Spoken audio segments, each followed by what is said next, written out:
100 लड़कियाँ 8-10 लड़कों से डर गई कि भाई ये लोग तो मुझे मार देंगे। तो गाइज़ आज मेरा लास्ट पेपर है और मैंने ये आउटफिट पहना है और आज ऑब्जेक्टिव एग्ज़ाम है और आज लास्ट एग्ज़ाम है। चलिए चलते हैं college.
Hey guys, welcome and welcome back to my channel. मैं हूँ आपकी प्यारी साक्षी गुप्ता और ये है साक्षी शर्मा। कपड़ा ठीक कर लो, खिड़की बंद कर दो आराध्या, ठीक है।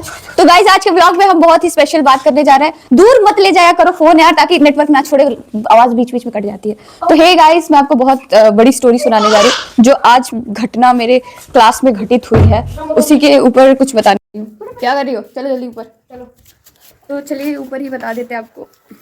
मेरे हाथ इतने सूख जाते हैं ठंडी में, ये देखिए कैसे कुत्तों की तरह हो गए। ये देखो, मैं तो अच्छे नहीं लगते। ये है मोटू, हाय बोलो। चलो छत पे, क्योंकि वहाँ पे काम लगा है।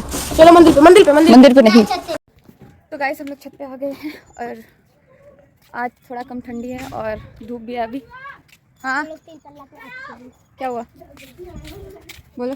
तुझे देखा तो ये जाना अरे तो इनके साथ साथ गाइस चलिए आपको भी स्टोरी सुनाते हैं कि वहाँ पे क्या हुआ था। नहीं बहन, मेरी मम्मा है। इसकी मम्मी वहाँ पे है, दिख भी तो नहीं रही है, ही नहीं। नहीं है। देख लो इधर से, मैं देख लेती हूँ। कोई नहीं है बाहर, सब अंदर है। और चलो अच्छा ठंडी लग रही है यहाँ पे।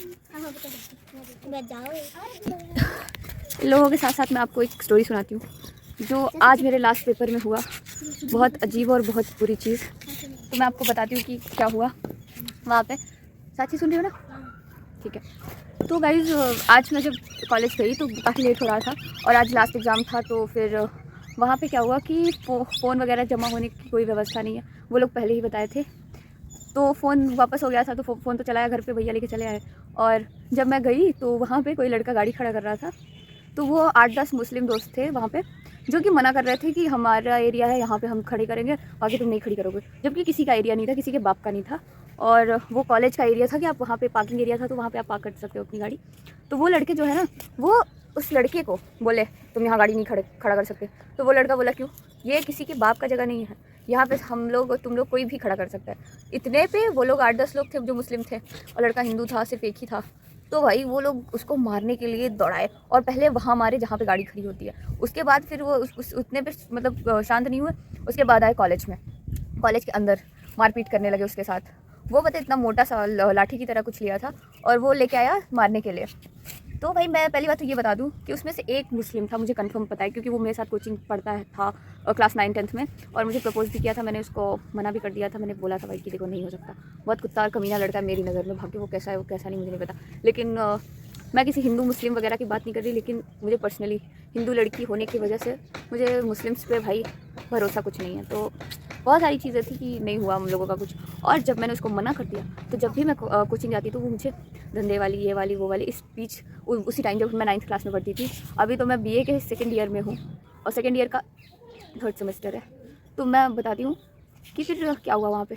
तो जो वो लड़का था ना, अलकैफ खान, तो वो भाई वो था मुस्लिम, और मुझे पता नहीं, देखो मैं कंफर्म नहीं बता सकती मुस्लिम है कि नहीं उसके दोस्त, लेकिन जहाँ तक मुझे लग रहा था शक्ल से तो सब मुस्लिम से ही दिख रहे थे, भगवान जाने। तो जिस लड़के को इन्होंने मारा, जब वो लोग कॉलेज में मारने लगे तो भाई मैं भी झगड़े में कूद गई और मैंने झगड़े को रोका और उन लोगों को धक्का वक्का दे दिया, खींच लिया, मैंने गाली भी दी। मैं कहा देखिए मैं वीडियो में गाली नहीं यूज़ कर सकती, लेकिन बहन सी ये मैंने गाली दिया। और CHU वाला जो लोग बोलते हैं CHU डैश डैश या ऐसे बोल के मैं तुमको ऐसे इशारे बता रही हूँ, तुम समझ जाना कौन सी गाली, मैंने ये भी गाली दी। तो उस लड़के ने मुझे बोला कि चलो अब इसको तो बाहर देखें, इसको गाली नहीं देनी चाहिए थी। तो भाई पहली बात कि मैं किसी को पिटते हुए देख नहीं सकती, क्योंकि दीपू चंद्र दास के साथ जो हुआ ना, उसमें जितने जिम्मेदार वो मारने वाले लोग थे उससे ज़्यादा जिम्मेदार वो लोग थे जिन्हें दया नहीं आई।